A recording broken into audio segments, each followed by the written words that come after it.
Last topic क्या था, क्या पढ़ाया था लास्ट टॉपिक?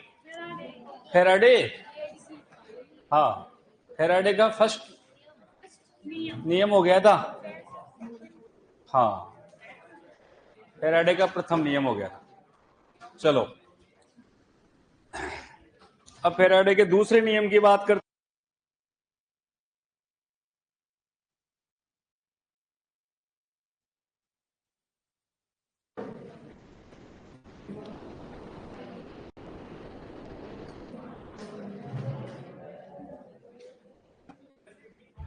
एनसीईआरटी वाली बुक है किसी के पास? नहीं, यहां पर किसी के पास है क्या एनसीईआरटी बुक? नहीं है, कोई बात नहीं। अब आपके नसीब में ही नहीं है ट्यूशन करना तो फिर क्या ले आओगे? हाँ तो कल ले आना, फिर कल करवा देंगे, जल्दबाजी नहीं है। हाँ, अब थोड़ा ध्यान देना, फेराडे का प्रथम नियम हो गया था।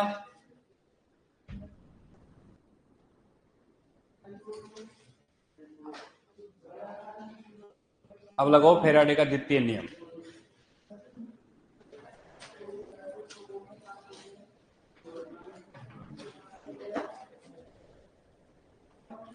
फेराडे का द्वितीय नियम,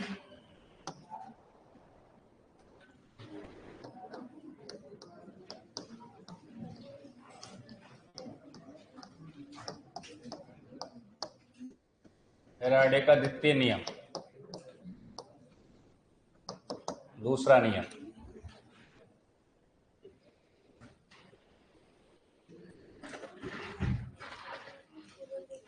हाँ, अब सुनना बेटा, ध्यान देना। सेकेंड लॉ,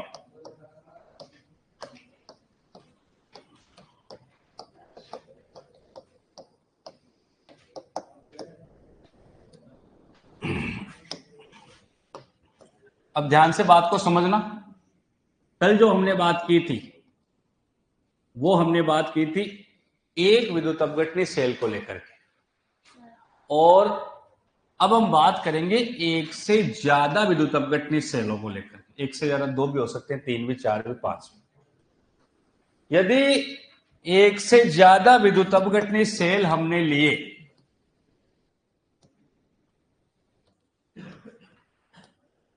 इस तरीके से ले ली, और उनमें अलग अलग प्रकार के विद्युत अपघट्य के विलयन भरे गए, एक में जैसे NaCl भर दिया, एक में MgCl2 भर दिया, ठीक है, अलग अलग भिन्न प्रकार के विद्युत अपघट्य के विलयन भरे, तीन लेंगे, उसमें एक में AlCl3 और ले लेंगे मान, ठीक है, और उनमें समान आवेश दिया जाता है। आवेश कैसा दिया जाता है? समान आवेश, आवेश समान दिया जाए तो क्या इलेक्ट्रोडों पर निक्षेपित होने वाली पदार्थों की मात्राएं समान होंगी या अलग अलग होंगी? और अलग अलग होंगी तो फिर उनका क्या संबंध होगा आपस में? मेरी बात समझ में आई? यानी कि मैं इसको भी आवेश वही दे रहा हूं जो आवेश इसको दे रहा हूं, तो इलेक्ट्रोडों पर निक्षेपित होने वाले पदार्थ की मात्रा कितनी होगी? तो वहां तो हमने ये कह दिया कि इलेक्ट्रोडों पर निक्षेपित पदार्थ की मात्रा जो है वो क्या होती है? आवेश के समानुपाती होती है। अब वो आवेश कितना है और वो मात्रा किसमें है? वो ग्राम में मात्रा आ रही है, वो तुल्यांकी भार में मात्रा आ रही है, तो इनका एक संबंध बताया गया। तो अब तक जो मैंने बोला वो कुछ भी समझ में नहीं आया आपके कि मैं बोलना क्या चाहता हूं? हाँ पता है, मेरे को जानता हूं। तो अब काम की बात सुनना, मैं यदि दो अलग अलग विद्युत अपघट्य सेल हैं और दोनों को मैं यदि उनमें चार्ज में लगाते हैं वहां लगा देता हूं, और दोनों को मैं एक साथ चालू करता हूं और एक साथ बंद करता हूं, तो हो सकता है कोई एक सेकंड का तो फर्क हो ही जाए, हो जाएगा, चालू करने में हो जाए या फिर बंद करने में हो जाए, तो हम गणना सही ढंग से नहीं कर पाएंगे। तो हम क्या करते हैं, इन सेलों को आपस में इस तरह से जोड़ देते हैं कि ये लो, एक ही से जोड़ दिए मैंने, जोड़ दिए। अब यहां से चालू करूंगा तो भी बराबर जाएगी और बंद करूंगा तो भी बराबर जाएगी। तो आवेश की तो कोई कहानी नहीं है, आवेश तो क्लियर होगी बात। तो आवेश तो क्या जाएगा बेटा, समान जाएगा। आवेश तो क्या जाएगा, समान। आवेश समान क्या मतलब, क्यों समान जाएगा, अरे जाएगा नहीं जाएगा। और क्यों समान का मतलब आईटी के बराबर होता है वो, तो आईटी बराबर रहेगा। अब इलेक्ट्रोडों पर निक्षेपित पदार्थ की मात्रा में क्या संबंध बताया, तो सुनना। इसको मैं पहला विद्युत अपघट्य शेल मान लूं और इसको क्या मान लूं, दूसरा। इसमें इलेक्ट्रोडों पर निक्षेपित पदार्थ की जो मात्रा है मैं उसको W1 मान लेता हूं। क्या मान लेता हूं, W1। पहले वाले को W1, W तो होता ही है, इलेक्ट्रोडों पर निक्षेपित पदार्थ की मात्रा क्या होती है, W। तो वो तो W, उसको W1 कह देते हैं, और इधर वाले को दूसरा प्रकार का था, इनको हम क्या कह देते हैं, W2 कह देते हैं। ठीक है। और इनका जो तुल्यांकी भार होता है, इसके तुल्यांकी भार को E1 बोल देते हैं। क्या बोलते हैं, E1। और इधर वाला कोई तुल्यांकी भार निकालेंगे तो उसको क्या बोल देंगे, E2। तुल्यांकी भार जानते हो क्या, नहीं जानते, अरे जानते हो कि नहीं, बेसिक कंसेप्ट चैप्टर पढ़ा कि नहीं पढ़ा, पढ़ लिया, पढ़ा कि नहीं पढ़ा, पढ़ लिया। विलियन चैप्टर पढ़ लिया क्या, हाँ तो फिर आपने वहीं पढ़ा तुल्यांकी भार, कहां पर, बेसिक कंसेप्ट में। अब सुनना, बाकी मैं बता दूंगा, जरूरत पड़ेगी यहां पर मैं बता दूंगा अभी। तो W1, W2, E1 और E2। W1, W2 क्या है, इलेक्ट्रोडों पर निक्षेपित पदार्थ की मात्रा। E1, E2 क्या है, तुल्यांकी भार। क्या है, तुल्यांकी भार। तुल्यांकी भार कैसे निकालेंगे अभी बात करेंगे। तो इस W1, E1 और W2, E2 इनमें फेराडे ने एक संबंध बनाया। क्या बनाया, संबंध बनाया। वो संबंध क्या था, वो संबंध है W1 upon W2 equal E1 upon E2। ये संबंध था, समझ गए। बस ये फेराडे का नियम, दूसरा नियम। अब इसको सोल्व करना है। W क्या है, संबंध क्या है, W1 अपॉन W2 बराबर E1 अपॉन E2। अब हम यहां से इसको ये कहें कि हम जानते हैं कि फेराडे के प्रथम नियमानुसार W इज इक्वल ZIT होता है कि नहीं होता, W इक्वल क्या होता है, ZIT। झूठ बोल रहा हूं क्या मैं, ZIT। तो W1 बराबर क्या हो जाए, Z1 IT और W2 बराबर हो जाए Z2 IT। I1 T1 कर दूंगे, इसको I2 T2 कर दूं, नहीं, आवेश क्या रहेगा, समान। नालायकों पीछे बोल के आ रहा हूं मैं, गधो। हाँ सोए रहते हो, यहां क्या बोल के गया हूं मैं, आवेश समान। ये फर्क है एग्रीकल्चर में। हाँ अंतर तो आप बताते रहोगे मेरे को टाइम पर कि हाँ ये अंतर था। क्यों, क्योंकि आपको पीछे क्या बोल के जा रहा है कोई टीचर, उससे कोई मतलब नहीं, आप तो आगे बढ़ते जाओ, है ना। बात तो समझो, आवेश क्या रहेगा यहाँ, समान। आवेश समान रहेगा, इसका मतलब I और T को अपने को चेंज करना ही नहीं है, सबके लिए IT क्या रहेगा। अब मैं I1 T1 कर दूं, इसको I2 T2 कर दूं, तो फिर आवेश तो अलग अलग हो गए ना। तो आवेश क्या रखना है, समान। तो W बराबर ZIT फेराडे का प्रथम नियम कहता है, W1 बराबर Z1 IT और W2 बराबर Z2 IT। समझ गए, आवेश समान है। अब मैं इसको ये कह दूं, इसको मैं समीकरण 1 बना देता। क्या बना देता, समीकरण 1। अब मैं ये कह दूं कि समीकरण 1 में W1 और W2 का मान रखने पर कह सकता हूं, समीकरण 1 में W1 व W2 का मान रखने पर, W2 का मान रखने पर, रख दें क्या मान? तो मान रख देते हैं। तो W1 बटा W2 बराबर E1 बटा E2, यही था समीकरण 1। तो W1 बटा W2, W1 का मान क्या रखूं मैं? Z1 IT बटा अपॉन Z2 IT, यही है बराबर। इसको ऐसे कैसे लिख दूं मैं? E1 upon E2। कहां दिक्कत है? अरे क्या इनके मान रख दिए यहां पर। अब IT से IT क्या हो गया? कट गया। तो क्या बच गया? W1 अपॉन W2 बराबर Z1 अपॉन Z2 बराबर E1 अपॉन E2। मेरी बात समझ में आई? जब W और Z बराबर हो सकते हैं, W और Z बराबर हो सकते हैं, जब Z और E बराबर हो सकते हैं, तो W और E बराबर क्यों नहीं हो सकते?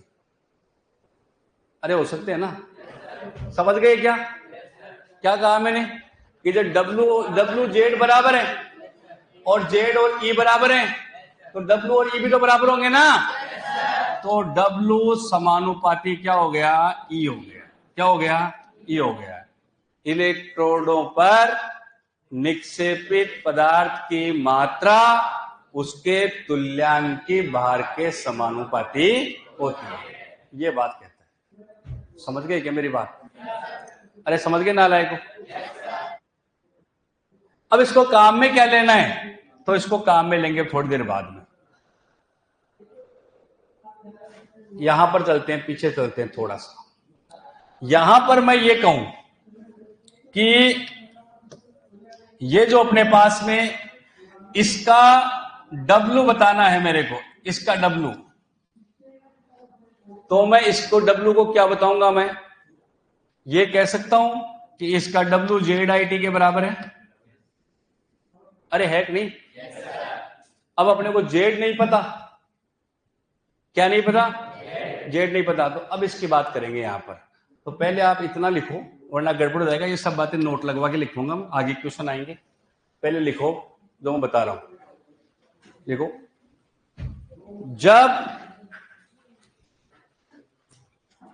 जब एक से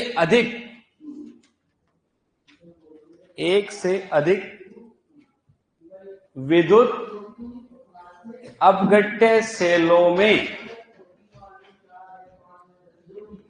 जब एक से अधिक विद्युत अपघट्य सेलों में भिन्न भिन्न प्रकार के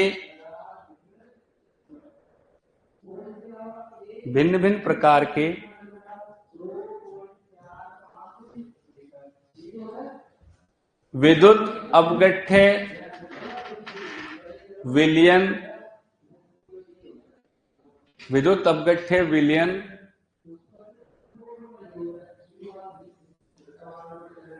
भिन्न प्रकार के विद्युत अपघट्य विलयन भरे जाते हैं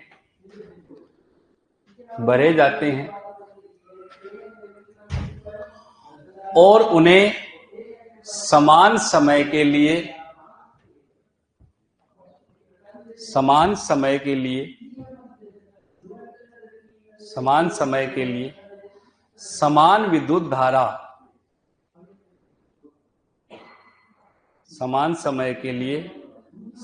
विद्युत धारा, अर्थात समान आवेश दिया जाता है।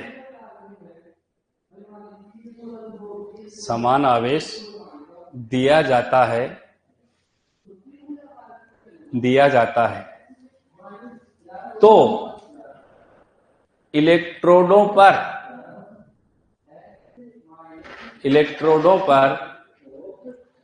निक्षेपित पदार्थ की मात्रा,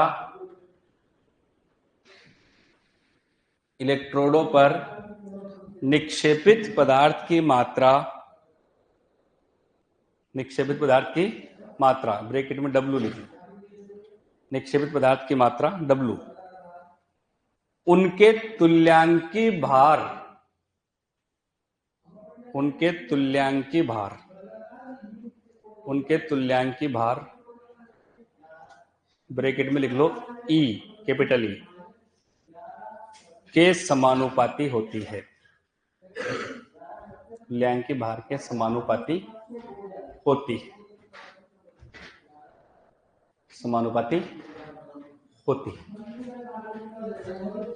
ये लिख दो फटाफट से।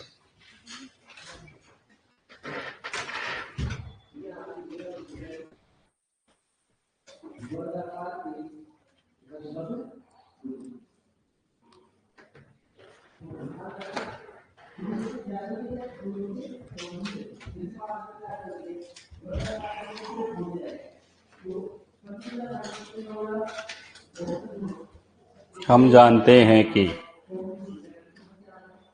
हम तो बहुत कुछ जानते हैं, है ना।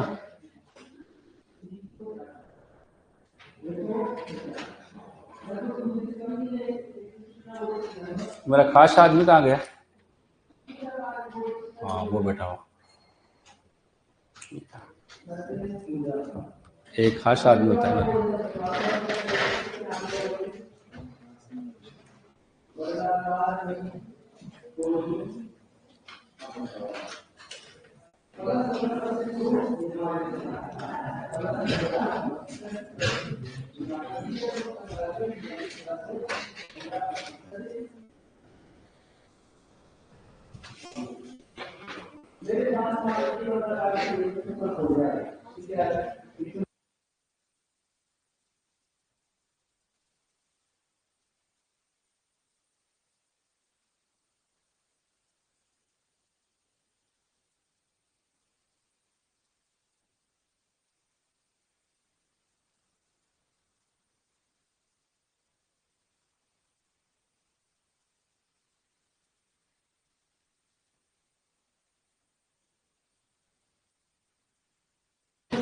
निकले गया।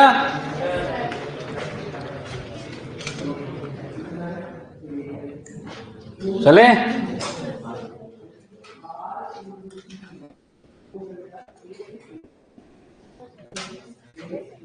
देखो,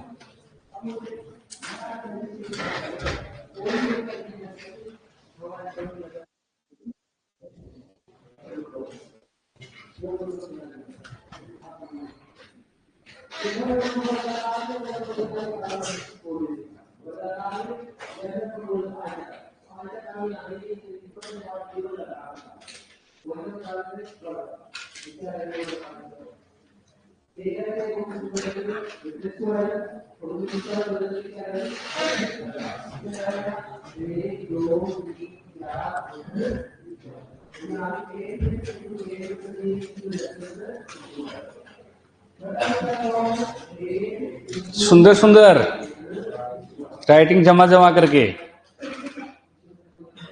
हाई कोर्ट में जमा करवानी है।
अपने को उड़ाना ही था तो और क्या करना था, और कमा क्यों रहे थे?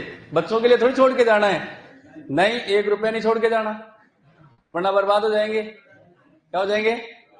हाँ, तो समझदार तभी होंगे। चलो आपको एंटरटेनमेंट नई चीज बता दी, आपको बाद में कई कहानियां बताऊंगा। यहां तक हो गया?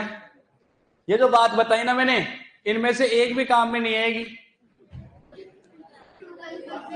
अब जो इतनी बात बताई, अब क्या क्या क्वेश्चन है नोट लगा करके लिखो, नोट लगा करके लिखते जाओ, जहां जहां से क्वेश्चन आएंगे।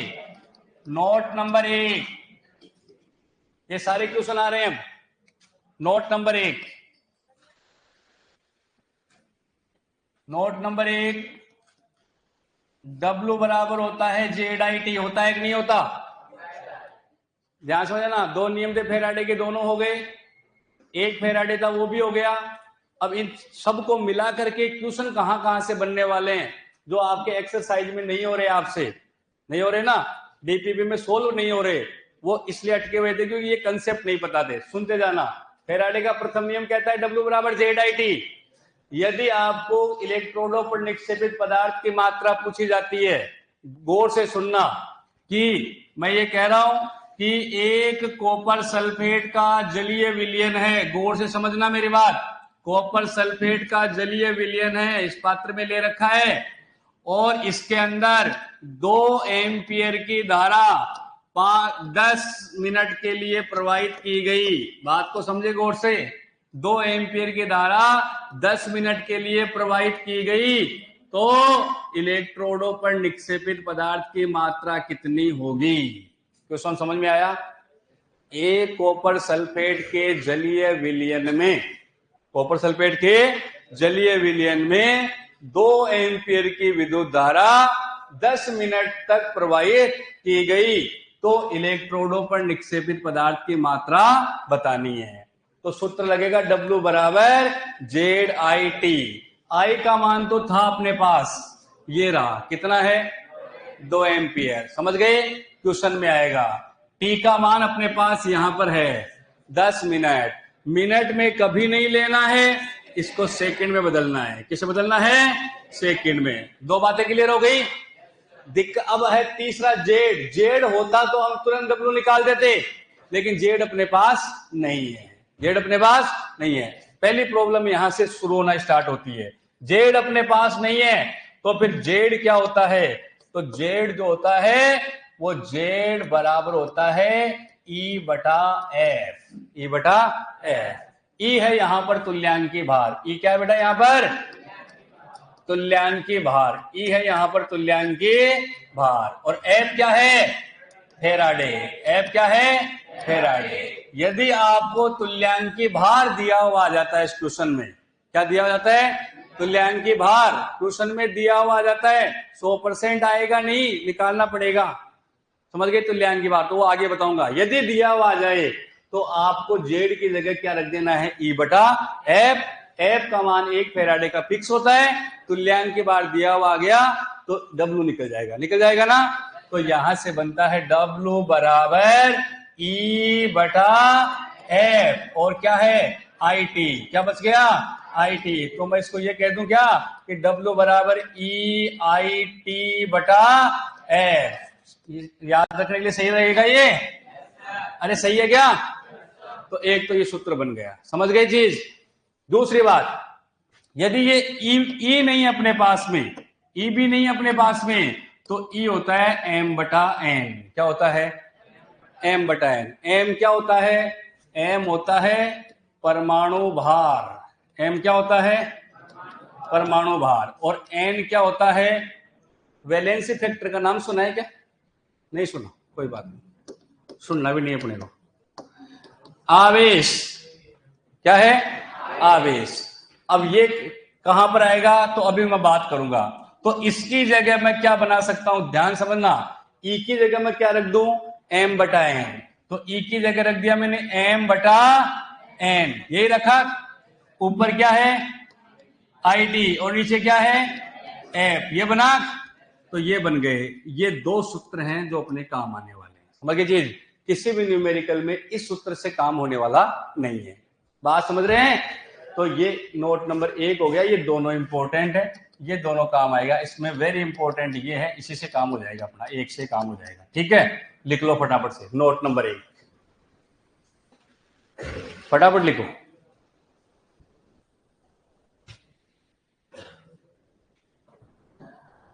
सुनील कह रहा है आज तो बहुत सर्दी है, कुछ दिखाई नहीं दे रहा, रोड पे भाग भाग के पड़ रहा है क्या बेटा?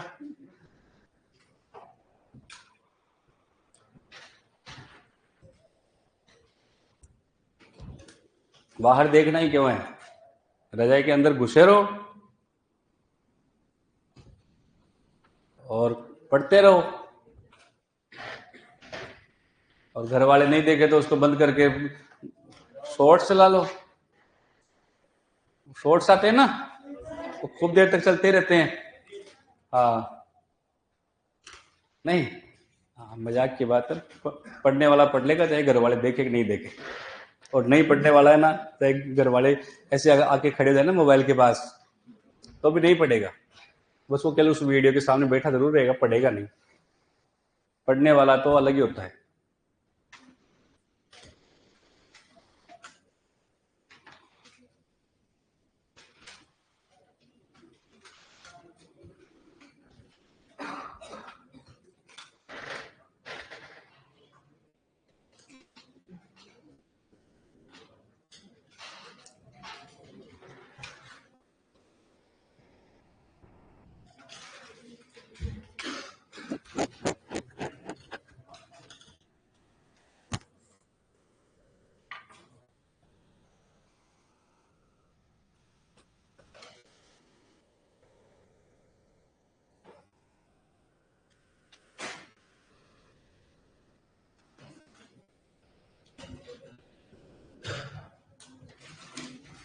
हो गए?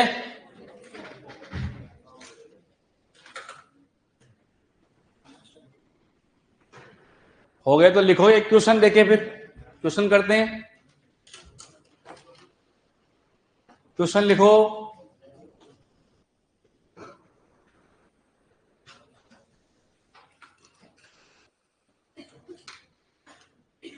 मैग्नीशियम कितने नंबर का परमाणु है? 12 नंबर का है। और उसका परमाणु भार कितना होता है? 24 है। और उसके ऊपर आवेश कितना होता है? प्लस से 2। सारी कहानी समझ गए? अब लिखो, देखो MgCl2 MgCl2 MgCl2, तो देख रहे हैं कि कैसे लिखे? ऐसे लिखो,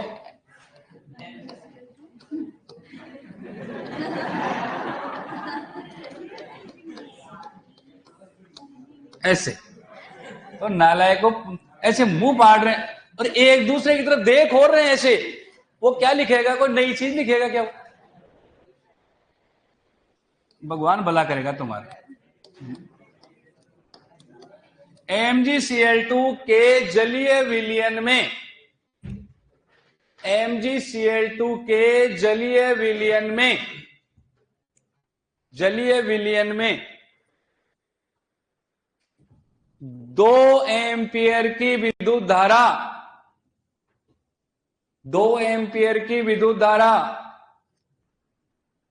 2 एम्पियर की विद्युत धारा 30 सेकंड के लिए प्रवाहित की जाती है। 2 एम्पियर की विद्युत धारा 30 सेकंड के लिए प्रवाहित की जाती है, प्रवाहित की जाती है। तो कैथोड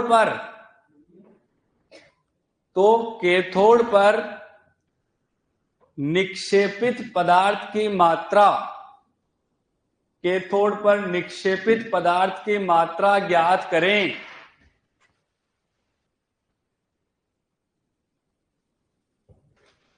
निक्षेपित पदार्थ की मात्रा ज्ञात करें। मैं समझाऊंगा और मैं इसको कराऊंगा।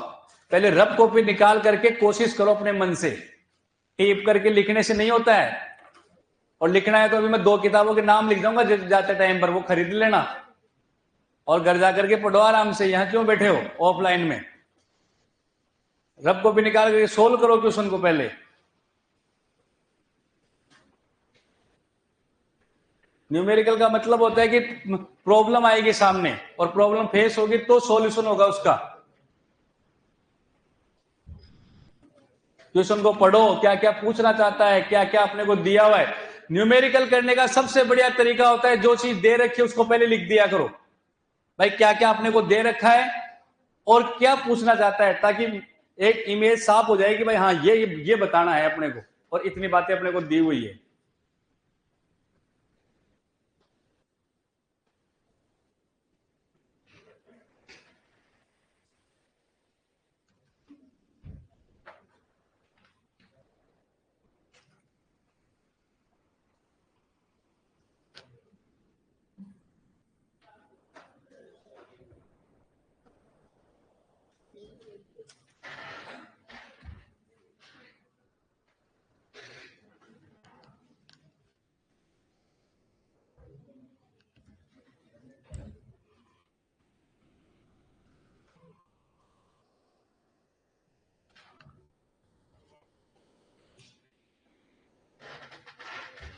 आया आंसर?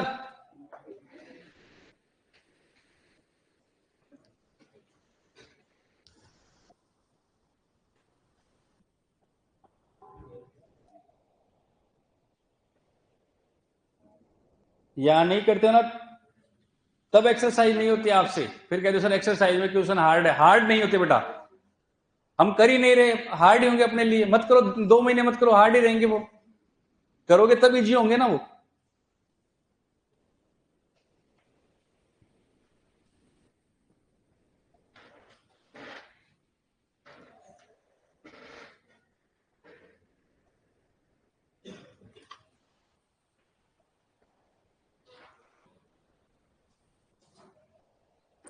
हो गए? गुणा भाग करना जरूरी नहीं है, तरीके तक पहुंच गए क्या कि करना कैसे है? हाँ तो अब देखो, गुणा भाग करना कोई बड़ी बात नहीं है। अब क्वेश्चन को समझो, इधर वापस से ध्यान देना, मैं करने का तरीका बता रहा हूं इस क्वेश्चन में। अगला क्वेश्चन फटाफट हो जाना चाहिए। गुणा भाग भी होते हैं और वो भी तरीके से होते हैं इजी, उसको खुद हार्ड बनाते हो आप लोग।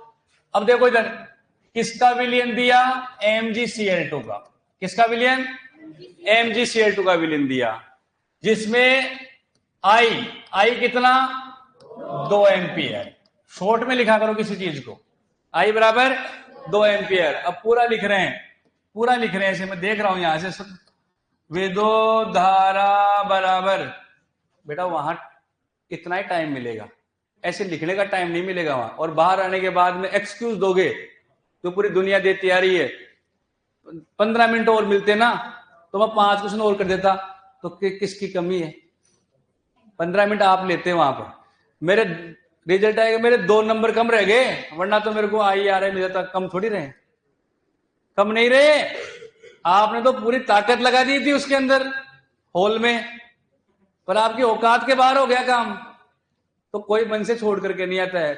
वो कमियां है ना, वो अपन जानते नहीं है। वो कमियां ये होती है कि पेपर को करने का तरीका जो होता है ना, वो एक अलग होता है।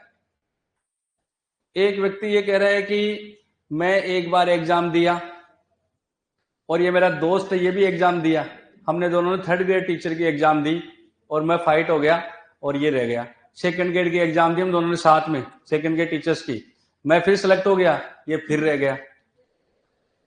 और फिर कहा कि मैंने 1st ग्रेड की एग्जाम दी स्कूल लेक्चरर की, मैं फाइट हो गया और ये रह गया।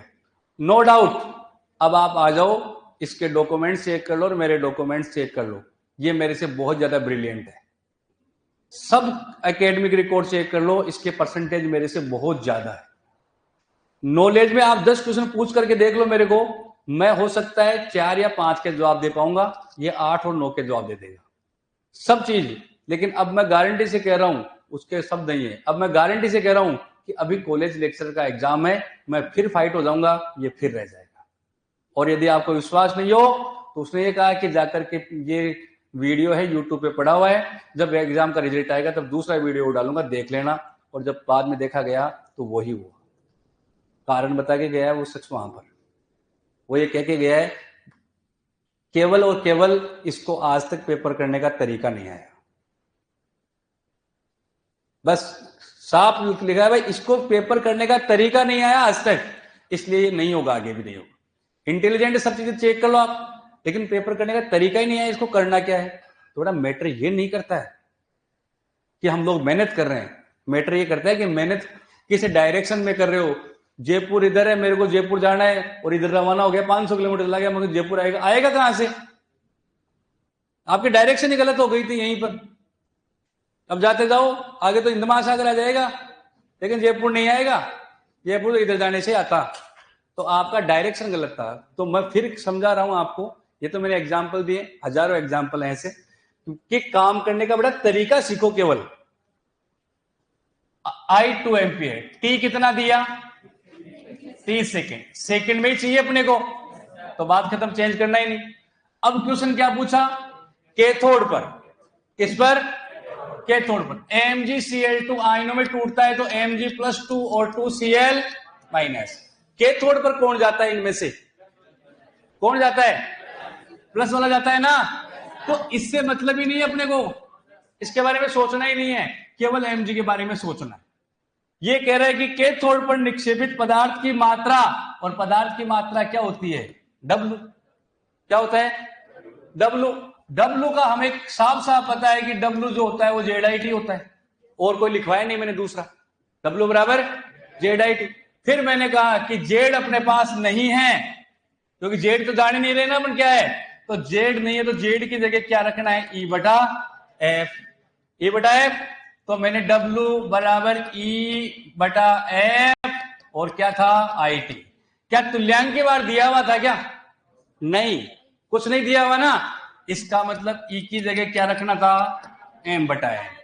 तो E की जगह M/N, तो W बराबर M/N, ऊपर क्या है IT, नीचे क्या है F, यही है। ये आपको रखना क्यों है, आपको तो मैंने सीधा बताया है डायरेक्ट कि याद कर लो इसको कि W बराबर या तो ZIT होता है, W बराबर EIT/F होता है, W बराबर MIT/NF होता है, तीन ही होता है। और मेरी गारंटी इन दोनों को सोचो में देखना ही नहीं है, 100% नहीं आएगा, सीधा ये लगाना है आपको। ये तो तब लगाना है जब तुल्यांक की बार है, तब इसकी जरूरत नहीं पड़ रही अपने को।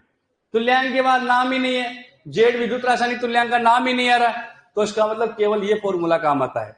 अब निक्षेपित पदार्थ की मात्रा W बराबर, तो M क्या है, द्रव्यमान, परमाणु भार लिखा है मैंने पीछे। आप किसकी बात कर रहे हो, Mg की। Mg का परमाणु भार कितना, 24, इंटू I कितना, 2, एम्पियर 2 है, T कितना, 30 सेकंड में ही है, बटे N कितना, 2, आवेश बताया मैंने 2, इंटू F कितना, 96,500। अब इसको गुणा करेंगे वो इतना आएगा इसका,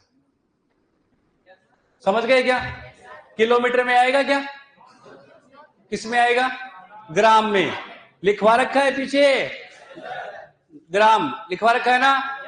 अब दूसरे तरीके पे आ जाओ, ध्यान दो इधर।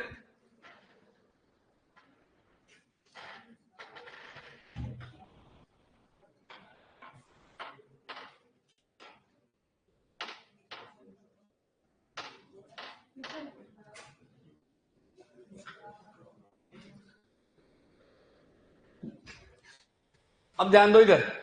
अब ये M/N होता है ना, अरे M/N क्या होता है, ध्यान से समझना इधर, एक्स्ट्रा बोल रहा हूं अभी।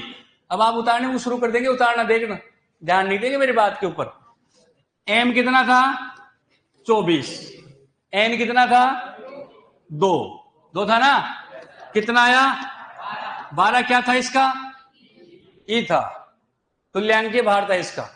अरे 12 क्या था, तुल्यांकीय भार। तो यहां इसको 2 से काटोगे तो कितना आएगा, 12, वो 12 देखो, इसको हटा दोगे तो यहाँ E आ जाएगा सीधा, तो 12/E, 12 इंटू IOT ऐसे कैसे, 96,500 ऐसे कैसे, है कि नहीं। घूम फिर के सारी बातें वहीं पर आती है। क्लियर हो गई मेरी बात, नोट कर लो फटाफट से, फटाफट नोट कर लो।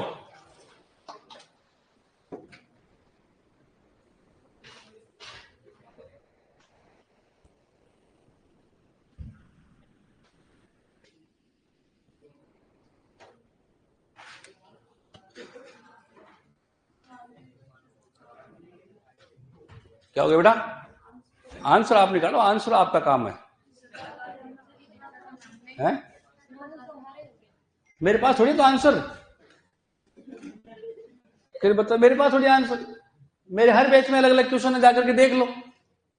ये क्वेश्चन किसी बैच में नहीं है, आपके बैच में लिखा है मैंने। क्वेश्चन सेम रखता है नहीं, मैं क्वेश्चन तुरंत बदल देता हूं।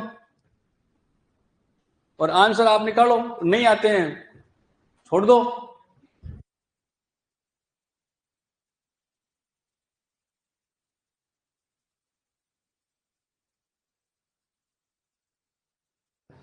गुणा भाग करना नहीं सिखाऊंगा मैं। हाँ, तो 5-7 बच्चे कहेंगे तो सही है भाई, 0.0074। अब ये 5-7 बच्चों की यदि यही वैल्यू आ रही है तो राइट आंसर है।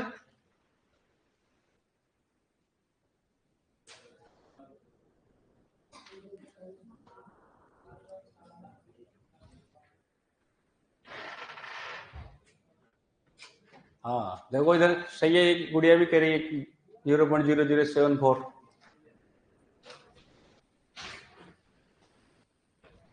दीपिका यादव।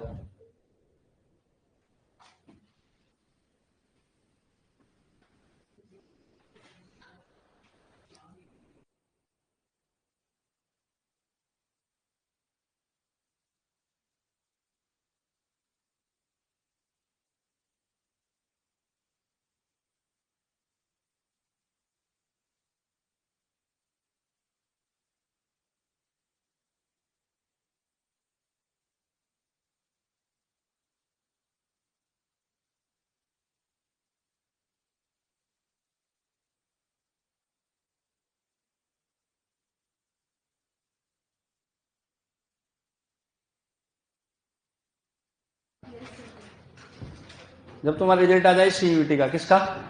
सीयूईटी का, तो आधे घंटे बाद जाना है अपनी छत के ऊपर, क्योंकि उस टाइम घर पे रहोगे। छत के ऊपर जाना है और शांत स्वभाव से खड़े रहना है, और आपको महसूस होगा, दिखेगा आपको कि पड़ोस वाले घर से रोने की आवाज आ रही है और बर्तनों के खुड़कने की आवाजें आ रही है। मतलब समझे कि पड़ोस वाला अपने बच्चों की पिटाई कर रहा है, इसलिए नहीं कि उनके बच्चे क्या हुए, आप सक्सेस हो गए, आप सक्सेस हो गए, वो बात सहन नहीं हो रही। समझ गए? तो सक्सेस का कितना प्रभाव पड़ता है, बहुत दूर दूर तक प्रभाव पड़ता है इसका।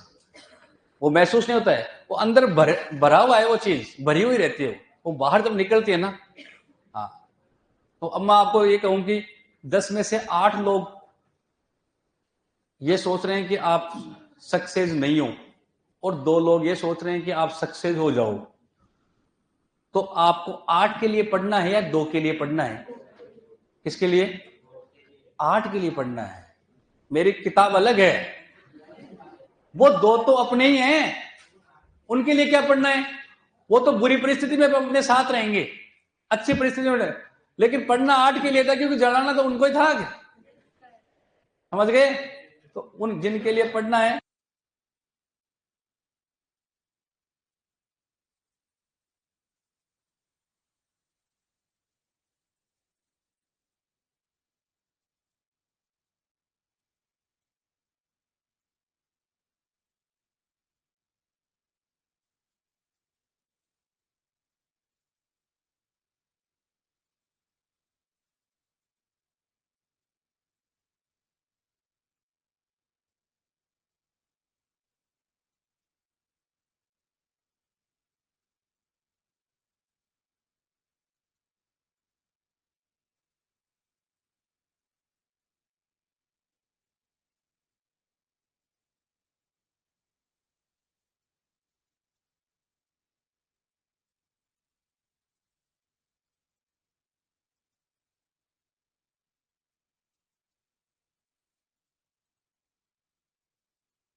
है ना, तो दिक्कत रहेगी। हो गए? अब एक क्वेश्चन लिखो फटाफट से, आंसर घर पे करना। एक लिखो क्वेश्चन, जल्दी लिखो। CuSO4, फटाफट लिखो। CuSO4 गुणा भाग करते रहना बाद में। CuSO4 के जलीय विलयन में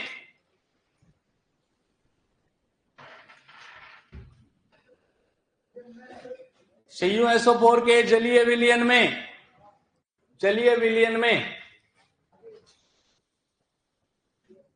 0.5 एम्पियर की विद्युत धारा 0.5 एम्पियर की विद्युत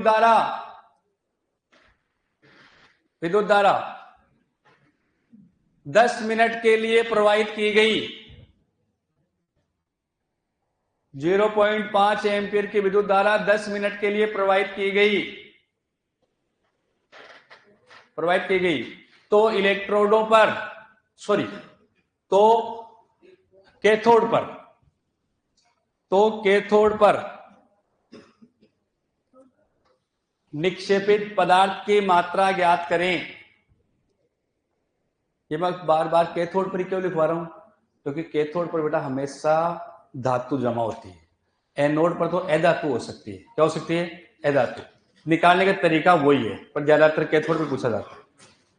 कर लोगे क्वेश्चन? अरे कर लोगे क्या? हाँ तो घर पे करना है, एक और लिख लो। घर पे करना है, एक क्वेश्चन और लिख लो, इनको फिर घर पे करना है।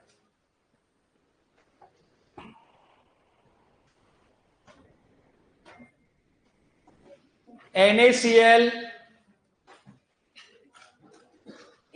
के जलीय विलयन में NaCl के जलीय विलयन में 4 एम्पियर की विद्युत धारा 4 एम्पियर की विद्युत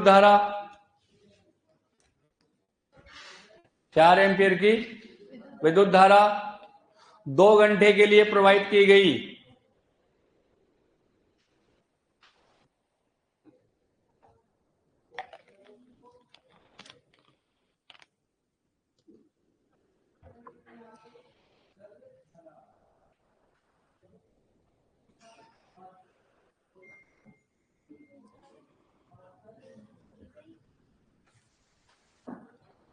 कई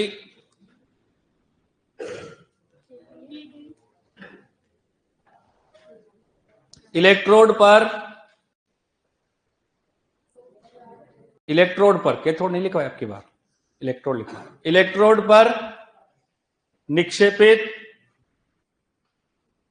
सोडियम की मात्रा बताइए। निक्षेपित सोडियम की मात्रा बताइए। करो फटाफट से, देखें दोनों क्वेश्चन।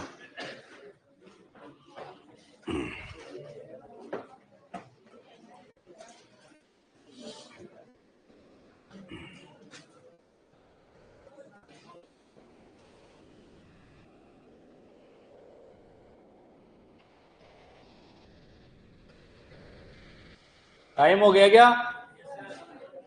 अभी है 2 मिनट। अरे 2 मिनट है क्या?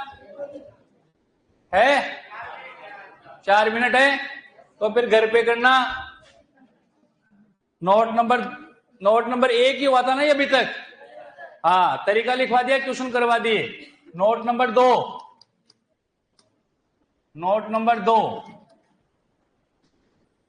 लिखो फटाफट से। नोट नंबर 2 लिखो।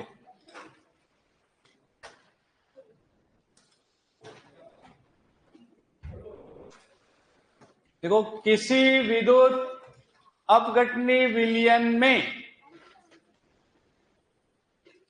किसी विद्युत अपघटनी विलयन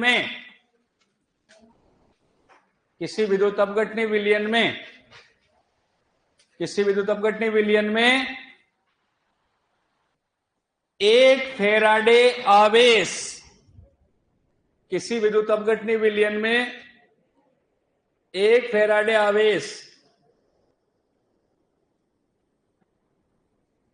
1 फैराडे आवेश 1 फैराडे आवेश किसी विद्युत अपघटनी विलयन में 1 फैराडे आवेश देने पर देने पर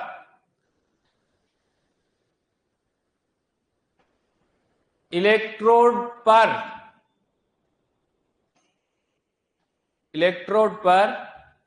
निक्षेपित पदार्थ की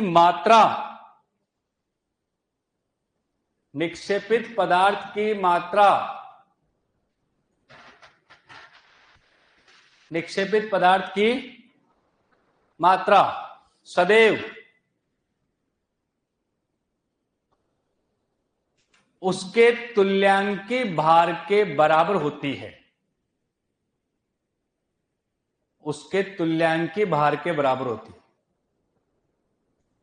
तुल्यांकी भार के बराबर होती है। पढ़ो एक बार वापस क्वेश्चन को, लाइन को वापस पढ़ो।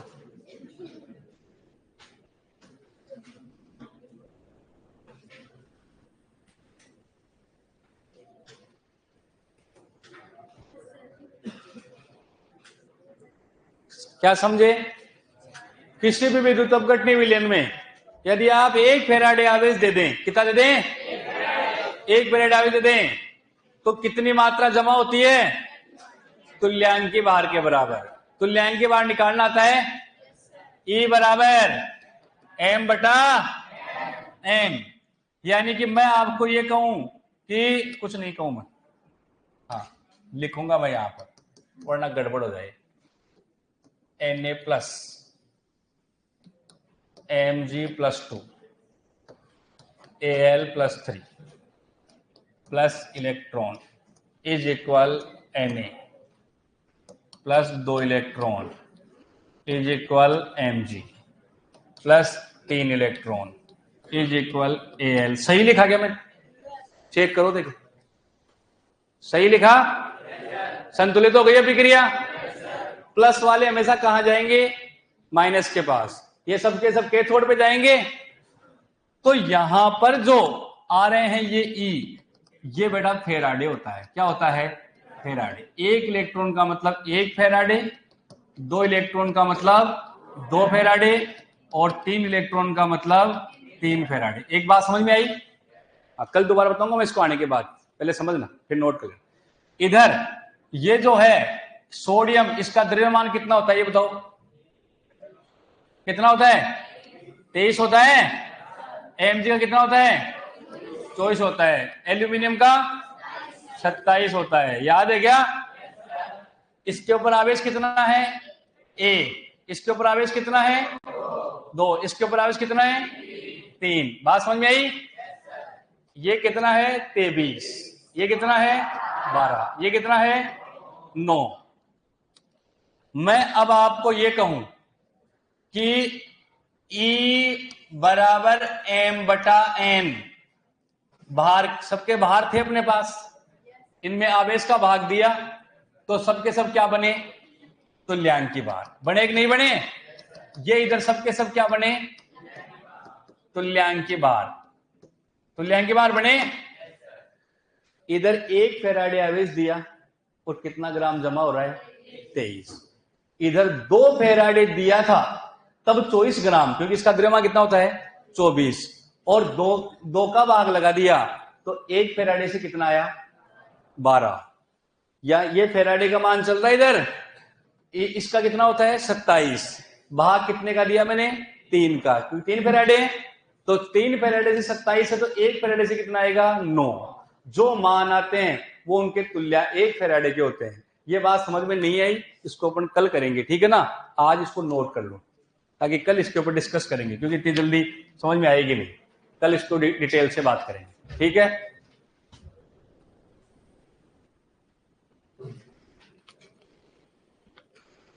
अब आप लोग ऑफलाइन बैठे हो, ये देखो एक बच्चा अब मेरे से कब मिला है वो तो जानता नहीं मैं, ये दिख रहा है रात को मैं आपसे मिला था, चरण स्पर्श किए। एक बात कहना चाहता हूं सर, आपकी जो क्लास के बीच बीच में जो लाइव की सीख देते हो हम स्टूडेंट के लिए, वो नेक्स्ट लेवल के फायदेमंद रहता है सर, ऐसे सलाह देते रहो। अब आप ऑफलाइन बैठे हो, ये बच्चे हैं वो ऑनलाइन है। मैं ये नहीं कहता हूं कि सबके साथ में, कुछ के साथ में क्या मजबूरी है, कुछ के साथ में क्या मजबूरी है। किसी के पास में पैसे हैं तो घर पे कोई बड़ा व्यक्ति नहीं है, तो उनको वहां रहना पड़ता है। उसके साथ में पैसे की प्रॉब्लम है, कुछ आकर के सरवाइव नहीं कर सकते, ऐसा कोई भी मैटर हो सकता है।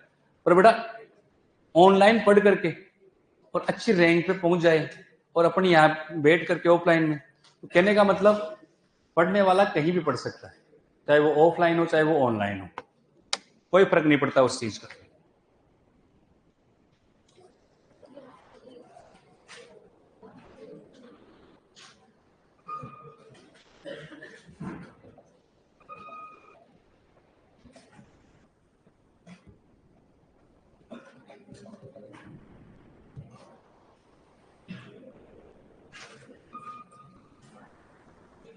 इसको कल समझाएंगे, आते मेरे को याद